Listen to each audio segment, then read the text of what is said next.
membawa Kristus kepada bangsa-bangsa dan bangsa-bangsa kepada gereja Tuhan. 12 November tahun 2024.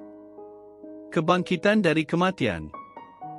Daniel 12 ayat 1 hingga 3. Pada waktu itu akan muncul Mikhael, malaikat penjaga yang besar, yang bertugas mengawasi anak-anak bangsamu. Akan ada masa kesesakan yang belum pernah terjadi sejak permulaan bangsa itu sehingga waktu itu. Tetapi pada waktu itu bangsamu sendiri, yakni semua orang yang namanya tercatat dalam kitab itu akan terselamat. Ramai daripada kalangan yang tidur dalam tanah yang berdebu akan bangun, sebahagiannya untuk mendapat hidup kekal, manakala sebahagian lagi untuk mendapat celaan dan kehinaan yang kekal. Akan bersinarlah orang yang bijaksana, seperti cahaya cakrawala, dan mereka yang memimpin ramai orang kepada perbenaran akan bersinar seperti bintang untuk seterusnya dan selama-lamanya. Saya masih ingat lagi suatu ketika waktu pengebumian di gereja Vietnam kami. Seorang budak perempuan yang berumur 4 tahun duduk di sebelah saya.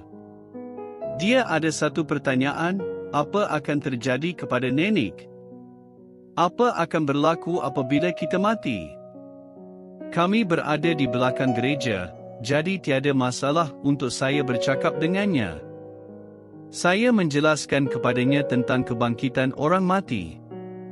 Saya memberitahu budak ini kerana Yesus mengasihi kita dan menyerahkan dirinya di atas kayu salib untuk kita. Setiap orang yang percaya kepadanya akan hidup selama-lamanya, samalah seperti Yesus sendiri. Oleh yang demikian, neneknya tidak akan mati selama-lamanya atau dilahirkan semula sebagai seorang lain, atau seekor haiwan seperti yang dipercayai oleh ramai orang yang dia tahu. Yesus akan datang pada hari akhir dan membangkitkan nenek dari kematian dan nenek tidak akan mati lagi. Demikian juga dengan kita semua. Kita akan mempunyai tubuh baru yang kuat dan sihat. Tidak akan terjadi kematian atau kejahatan lagi. Budak ini sangat gembira. Dia melompat dan berlari ke hadapan gereja di mana ibunya berada di tepi keranda. Dia menjerit, "Mak, Mak, saya ada berita baik untuk Mak." Ini memang berita baik dan ia adalah berita yang kita tahu sebelum Yesus dilahirkan kerana Tuhan telah memberitahu nabi-nabinya, termasuklah Daniel. Pada hari Yesus kembali, kalangan yang tidur dalam tanah yang berdebu akan bangun, sebahagiannya untuk mendapat hidup kekal, manakala sebahagian lagi untuk mendapat celaan dan kehinaan yang kekal. Akan bersinarlah orang yang bijaksana, seperti cahaya cakrawala, dan mereka yang memimpin ramai orang kepada perbenaran akan bersinar seperti bintang untuk seterusnya dan selama-lamanya.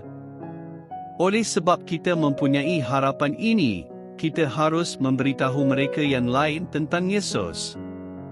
Kita mahu mereka juga bangkit kepada kehidupan yang kekal pada hari itu dan bukan berada dalam keaiban atau kehinaan. Yesus mengorbankan dirinya untuk kita semua termasuklah jiran-jiran kita. Kini, Dia menggunakan kita untuk menyampaikan berita baik ini kepada mereka juga. Kita berdoa, Tuhan, terima kasih atas berita yang begitu indah. Berilah saya peluang untuk berkongsi dengan mereka yang belum mengetahuinya. Amin.